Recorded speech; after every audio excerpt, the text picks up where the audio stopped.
Halo, selamat siang. Perkenalkan, nama saya Zal Syabiana Wanda, NIM 241210800035, ingin mempresentasikan penanganan krisis PT KCI pada saat pandemi COVID-19. Tipe krisisnya yaitu creeps up on you, karena pada saat awal-awal ada pandemi COVID-19, PT KCI belum ada keputusan atau kebijakan untuk melakukan 3M. PT KCI mulai menerapkan 3M ketika pemerintah sudah meminta untuk seluruh masyarakat menerapkan 3M. Tidak lama dari penerapan 3M tersebut, ternyata banyak sekali berita yang mengatakan bahwa KRL menjadi salah satu lokasi penyebaran virus COVID-19 yang sangat cepat terjadinya. Berikut adalah kronologi dari pre-crisis, during crisis, dan post-crisis.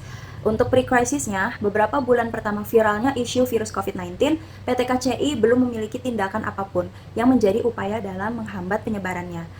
Sejak keluarnya statement dari pemerintah untuk memberlakukan 3M, memakai masker, mencuci tangan, dan menjaga jarak, PT KCI mulai memperketat aturan untuk penumpang dan karyawan yang berada di area stasiun dan di dalam kereta. Lalu dilanjut dengan during crisis. Setelah berjalannya aturan tersebut, pemerintah melakukan PCR massal pada pengguna KRL yang membuktikan bahwa KRL masih menjadi lokasi penyebaran virus COVID-19 karena ditemukannya 3 orang terkonfirmasi positif. PT KCI melakukan press conference yang diwakilkan oleh Vice President Corporate Communication PT KCI, N. Purba. Pemerintah menyarankan untuk menerapkan physical distancing secara ketat, mengurangi kapasitas penumpang, menjaga jarak aman, melakukan cek suhu tubuh, dan seluruh pengguna KRL wajib vaksin dengan menunjukkan sertifikat vaksin pada aplikasi Peduli Lindungi. Dilanjutkan dengan post-crisis, PT KCI mempublikasikan berbagai poster dan video yang berisi himbauan pencegahan penyebaran virus COVID-19, baik di sosial media maupun di lingkungan area stasiun. PT KCI juga memaksimalkan kebersihan kereta dan stasiun dengan cairan disinfektan secara detail dan seluruh karyawan PT KCI difasilitasi vaksinasi. Golden Hour. Yang pertama sekali dilakukan oleh PT KCI yaitu memperketat penerapan 3M, memakai masker, mencuci tangan, dan juga menjaga jarak. Lalu PT KCI juga memperketat protokol kesehatan dari penumpang sampai dengan karyawan PT KCI. Lalu diadakan juga pembatasan jumlah maksimal penumpang 50% dari penumpang yang biasanya setiap harinya. Lalu juga ada layanan vaksinasi bagi penumpang dan karyawan di berbagai stasiun. Lalu PT KCI juga menyediakan layanan rapid test antigen dan genos di beberapa stasiun. Lalu yang terakhir, diadakannya fasilitas tambahan seperti wastafel portable dan juga hand sanitizer. Lalu lanjut kita mengidentifikasi the 5 Cs. Yang pertama, concern. Apa sih yang menjadi concern dari PT KCI? Tentunya bagaimana antisipasi pencegahan penyebaran virus COVID-19 yang menyerang saluran pernapasan. Lalu dilanjut dengan confidence. Apa saja sih yang dilakukan PT KCI yang dipercaya bahwa ini itu bisa meningkatkan kesadaran masyarakat. Nah, di sini PT KCI melakukan berbagai sosialisasi mengenai virus COVID-19 dan antisipasi pencegahannya, diimbangi dengan membagikan masker gratis bagi pengguna KRL dan pemasangan media sosialisasi di 80 stasiun KRL. Lalu dilanjutkan dengan clarity. Nah, di sini PT KCI memperketat aturan dan himbauan untuk selalu menggunakan masker saat melakukan perjalanan dengan KRL. Dilanjutkan dengan kompetens. Siapa saja sih orang-orang penting yang bisa menghimbau masyarakat? Nah, di sini yang pertama ada N. Purba selaku VP Corporate Secretary KCI dan juga ada juru bicara Kementerian Perhubungan Adita Irawati. Lalu selanjutnya ada kontrol. Nah, di sini PT KCI juga bekerja sama dengan rumah sakit. Selain dari dilakukan sosialisasi sehingga masyarakat teredukasi, terus yang kedua memperketat aturan, yang ketiga adalah bentuk kontrolnya gitu, bentuk tindak lanjutnya ketika ada hal yang tidak diinginkan terjadi, yaitu dirujuk ke rumah sakit. Selanjutnya saya buatkan dark site. Nah, di sini dark site itu adalah suatu website yang di luar dari aplikasi PT KCI atau website PT KCI, di mana dark site ini berisi informasi yang bersifat internal tapi ingin disebarluaskan. Dark site ini juga bisa menutupi hoax-hoax yang tersebar di luar sana. Selanjutnya program komunikasi. Tentunya program komunikasi yang dilakukan tujuannya pasti mengedukasi masyarakat. Nah, bentuknya itu adalah publikasi poster sosialisasi baik di-share di media sosial maupun dicetak dan dipasang di stasiun KRL. Selanjutnya yaitu recovery. Apa saja sih yang dilakukan PT KCI setelah melalui during crisis? Yang pertama, pengecekan secara ketat kepada seluruh pengguna KRL. dari suhu tubuh sampai ke sertifikat vaksin booster.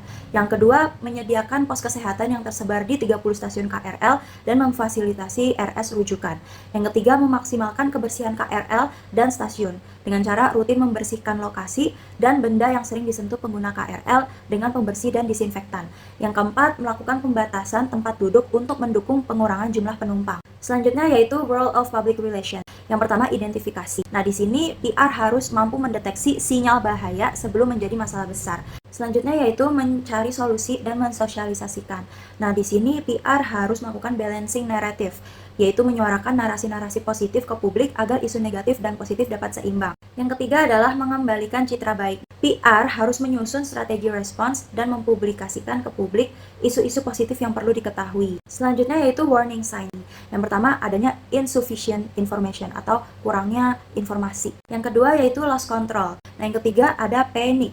Selanjutnya, goals of crisis management. Yang pertama, tujuan pertamanya adalah terminate the crisis quickly, yaitu menghentikan berkembangnya isu secepat mungkin. Tindakan cepat bertujuan agar isu tidak melebar dan tidak menimbulkan kepanikan di masyarakat. Tujuan yang kedua yaitu limit the damage, meminimalkan dampak negatif terhadap citra perusahaan dan kepercayaan publik. Tujuan yang ketiga yaitu restore credibility. Nah, PT KCI perlu menunjukkan konsistensi dalam penerapan kebijakan kesehatan. Ketika masyarakat melihat keseriusan dan tanggung jawab PT KCI, kredibilitas perusahaan akan pulih secara bertahap. Selanjutnya yaitu crisis response. Yang pertama, monitor. PT KCI mengumpulkan seluruh informasi terkait isu penyebaran COVID-19 di KRL secara cepat dan teliti. Yang kedua ada manage. PT KCI menyusun pesan kunci yang tepat dan menentukan media komunikasi yang efektif untuk menjangkau seluruh pemangku kepentingan. Yang ketiga adalah respon. PT KCI merespons isu dengan cepat untuk mencegah munculnya rumor dan spekulasi yang dapat memperburuk kondisi. Selanjutnya ada reassess. PT KCI melakukan evaluasi berkala untuk menilai efektivitas tindakan dan komunikasi yang telah dilakukan. Selanjutnya ada timelines. PT KCI menyusun timeline penanganan krisis agar setiap langkah dapat dilakukan tepat waktu dan terstruktur. Yang terakhir ada lines of communication. PT KCI memastikan jalur komunikasi internal dan eksternal tetap terbuka agar informasi tersampaikan dengan jelas. Selanjutnya yaitu outcomes. Akhirnya tindakan apa saja sih yang dilakukan PT KCI untuk memulihkan citra baik dari PT KCI? Nah, yang pertama yaitu mengakui dan bertanggung jawab. Yang kedua, mendengarkan stakeholder. Yang ketiga, menunjukkan kemampuan menangani situasi. Yang keempat, transparan dalam komunikasi. Yang kelima, yaitu komitmen perbaikan berkelanjutan. Selanjutnya, fase after crisis. Nah, yang pertama, sampaikan informasi dengan jelas. Yang kedua, selalu berikan fakta, bukan spekulasi. Yang ketiga, tetap transparan dan jujur. Yang keempat, tanggap dan cepat dalam merespons isu. Yang kelima, pastikan spokesperson terlatih dan berinformasi lengkap. Selanjutnya baru nih masuk benar-benar ke after crisisnya. Yang pertama, bangun kembali reputasi secara positif. Tunjukkan langkah-langkah nyata yang telah dilakukan PT KCI untuk meningkatkan keamanan dan kenyamanan penumpang pasca krisis. Yang kedua yaitu libatkan media dan publik dalam narasi pemulihan. Publikasikan kegiatan. Yang ketiga, perkuat hubungan dengan stakeholder. Libatkan komunitas pengguna KRL, pemerintah, dan tenaga kesehatan untuk menunjukkan komitmen berkelanjutan dalam menjaga keamanan transportasi.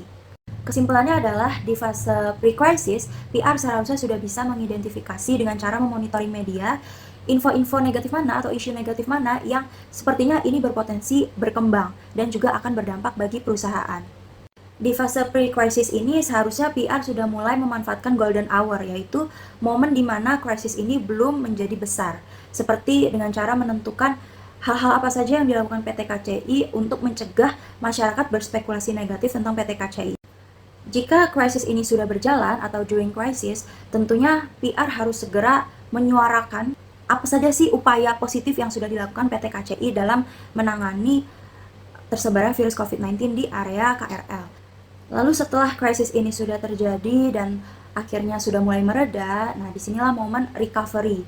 Jadi PR harus benar-benar mengontrol hal-hal yang sudah dilakukan kemarin, aturan-aturan yang diperketat kemarin, apakah masih tetap dilaksanakan sampai detik ini. Lalu setelah krisis ini sudah mereda, semua isu negatif terkait PT KCI sudah mulai menghilang, disinilah momen PR mengingatkan kembali atau menyuarakan kembali hal-hal apa saja, upaya maksimal apa saja yang telah dilakukan PT KCI selama krisis kemarin terjadi. Yang ketiga yaitu PR harus memperkuat hubungan dengan stakeholder, terutama dengan tenaga kesehatan yang pada saat itu sangat amat berjasa untuk membantu PT KCI menangani krisis yang terjadi. Hal-hal ini tentunya dilakukan untuk mengembalikan citra baik PT KCI dan membuat PT KCI kembali dipercaya oleh masyarakat sebagai transportasi yang terjangkau dan juga aman.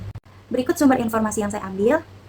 Sekian presentasi saya mengenai penanganan krisis PT KCI di masa pandemi COVID-19. Sekian dan terima kasih. Selamat siang.